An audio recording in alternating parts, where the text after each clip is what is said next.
As 2023 starts in downtown Detroit, I wanted to take a look ahead to see what some may think the future holds. I talked to 3 entrepreneurs in hospitality and retail about their experiences. A huge impact is the shift to working from home. We just this morning had a meeting at one of my companies talking about what will be the 2023 kind of hybrid model. How many days in the office? What are those days? So everyone's trying to figure it out to manage through what is a unpredictable and unforecastable number of bodies coming through our door every day at the lunch hour. Fridays and Saturdays and Sundays have been phenomenal. Our Sunday brunch numbers are probably 50 to 60% higher now than pre-pandemic. Don't know why. Dennis Archer Jr.'s Central Kitchen is just off Woodward next to Campus Martius. Over in the financial district, a coffee shop, Coffee Down Under.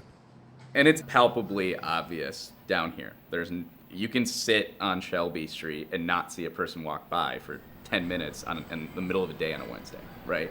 And I think that's kind of, we're hoping that changes. The coffee shop down the steps, also a front for a speakeasy behind the blue door featuring custom libations and what was one time a bank vault, the place hopping on a cold January Saturday night.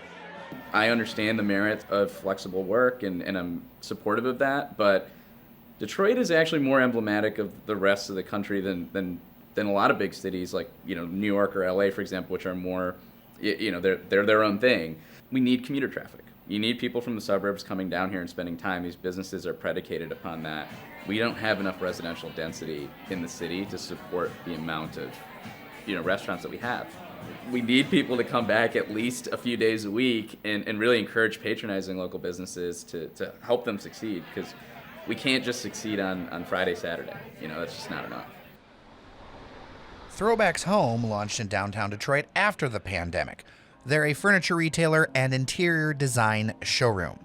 It's been great. I mean, like I said, there's no furniture stores down here. And so I think the response has been extremely positive. The first week we were open, I want to say 50% of the people who were coming in knew about us and wanted to see it, support us. And the other half, were just people who were curious.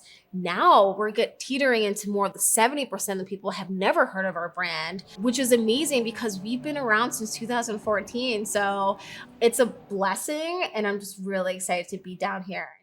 As you can see, sometimes a story has multiple sides.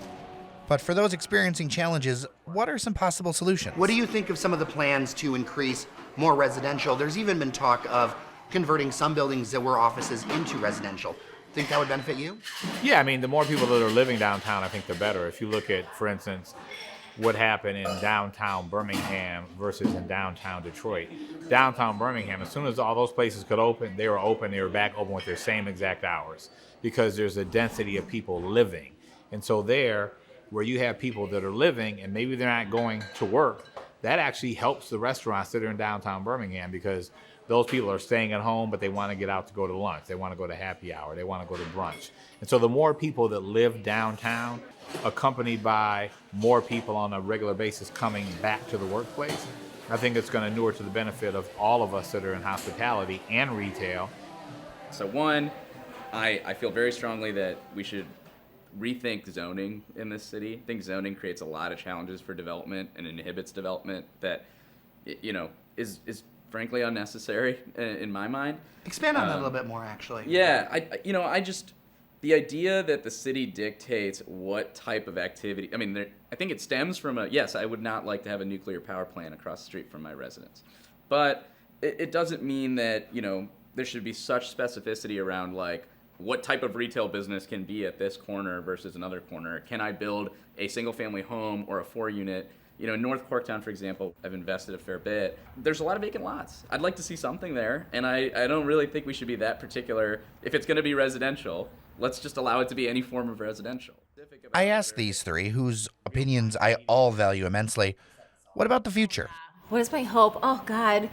I just hope that we can keep evolving. I feel like since we started, all I've been doing is evolving.